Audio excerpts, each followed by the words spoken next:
Maswerteng gabi po mga ka-STL. Narito na po ang resulta ng STL Muntinlupa para sa araw na to. 3rd draw May 8, 2025, araw ng Huwebes. Naway ang mga natayan niyo po mga numero kanina ay manalo nawa ngayong gabing ito, 9 PM. Kaya't kunin niyo na po ang inyong mga tickets. Narito na po ang resulta. Ang mga numerong nanalo sa STL Muntinlupa ngayong gabing ito, May 8, 2025, 9 PM, 3rd draw result, 35 at 20 in exact order. Sa lahat po ng dumaya kanina sa STL Muntinlupa para sa 3rd draw ng 35 at 20, congrats po sa inyo, panalo po kayo.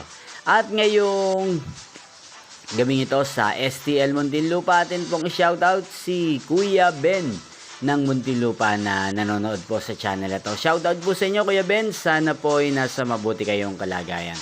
Sana iswertihin din po ang mga numerong tinatayan nyo sa STL Muntinlupa. Inyo pong napanood ang resulta ng STL Muntinlupa sa channel na to, Roderick Hernandez TV. Magkita-kita pong muli tayo bukas ng alas 11 ng umaga dito po sa channel na to. Thank you for watching.